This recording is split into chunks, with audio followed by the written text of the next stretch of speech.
السلام علیکم میرے پیارے بہنوں اور بھائیوں۔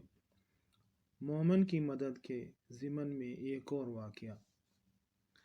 علی کے والد یقطین سے منقول ہے کہ احواز میں ہم پر ایک شخص حاکم ہو گیا جو یحییٰ بن خالد کا منشی رہ چکا تھا، اور میرے ذمے بہت سارا محصول باقی تھا جس کے ادا کرنے سے میں اتنا مجبور تھا کہ میری تمام جائیداد اور جگیر ہی ہاتھ سے نکلی جا رہی تھی۔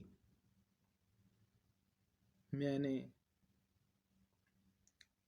حج کا قصد کیا اور حج کے ختم ہونے پر میں نے مدینہ کی راہ پکڑی اور حضرت امام صادق کی خدمت میں حاضر ہو کر عرض کیا، میرے آقا، مجھ پر فلاں شخص حاکم ہو کر آیا ہے اور مجھے ڈر ہے کہ میری تمام ملکیت ہی ہاتھ سے نکل جائے، اس لیے بھاگ کر خدا کی اور آپ کی طرف آیا ہوں۔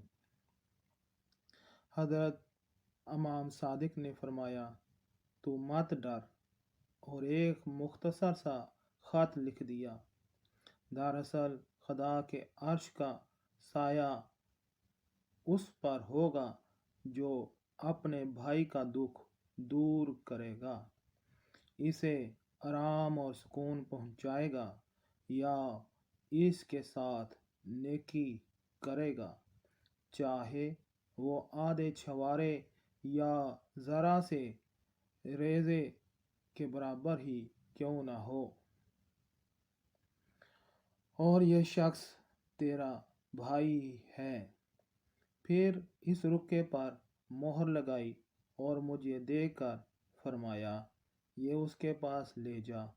جب میں اپنے شہر کو پلٹا تو رات کو اس کے مکان پر گیا۔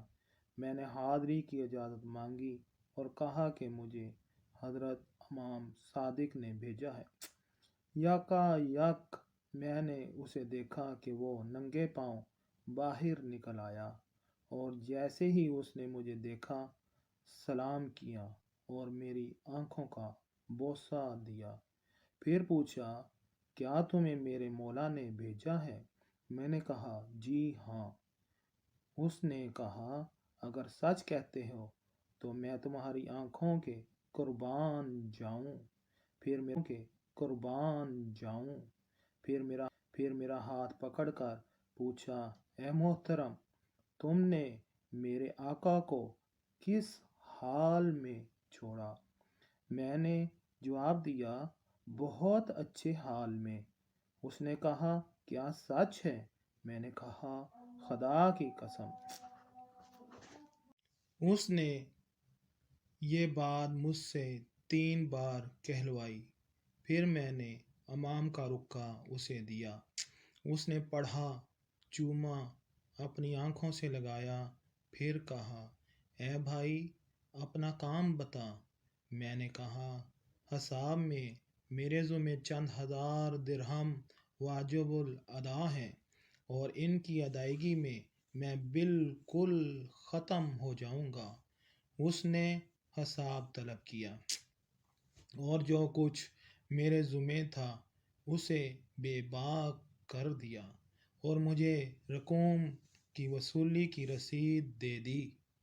پھر اپنی رقم کے صندوق منگوائے، اس میں سے آدھی رقم مجھے دے دی۔ اس کے بعد اپنے گھوڑے منگوائے، ان میں سے ایک خود لیتا جاتا تھا اور ایک مجھے دیتا جاتا تھا۔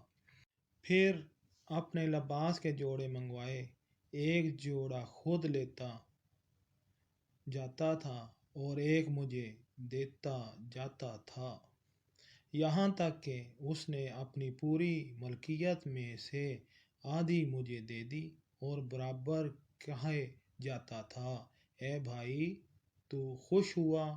میں کہتا تھا، ہاں ضرور، خدا کی قسم۔ جب حج کا زمانہ آیا تو میں نے سوچا کہ میں اس کی تلافی کسی ایسی چیز سے نہ کروں جو خدا اور رسول کے نزدیک بہتر ہو۔ باہر سے حج کرنے جاؤں وہاں اس کے لیے دعا کروں اور پھر اپنے مولا حضرت امام صادق کی خدمت میں پہنچوں اور مولا کے سامنے اس کی اس طرح شکر گزاری کروں کہ مولا سے اس کے لیے دعا فرمانے کی درخواست کروں۔ مکے سے جب میں حضرت امام صادق کے پاس پہنچا تو میں نے آپ کے چہرے پر خوشی دیکھی۔ آپ نے فرمایا، اے یقین، اس شخص نے تمہارے کام کے بارے میں کیا کہا؟ اس پر میں وہ سب بیان کرنے لگا جو اس نے میرے ساتھ کیا تھا اور حضرت کا چہرہ خوشی سے دمکتا جاتا تھا۔ پھر میں نے پوچھا، اے میرے آقا، کیا اس نے میرے ساتھ یہ سلوک کر کے آپ کو خوش کیا؟ خدا اسے خوش رکھے۔ آپ نے فرمایا، ہاں، خدا کی قسم اس نے میرے بزرگوں کو خوش کر دیا۔ خدا کی قسم اس نے میرے دادا کو خوش کر دیا۔ خدا کی قسم اس نے رسول خدا کو خوش کر دیا۔ خدا کی قسم اس نے خدا کو اس کے عرش پر خوش کر دیا۔ یا اللہ، یا اللہ، بحق محمد صلی اللہ علیہ وسلم و آل محمد صلی اللہ علیہ وسلم و جلیلۃ القدر اصحاب کا واسطہ ہمیں بھی اپنے مومن بھائیوں کی مدد کرنے کی توفیق عطا فرما، یا رب العالمین، یا رب العالمین۔ الحمدللہ رب العالمین۔ یا اللہ، یا رب، یا رب۔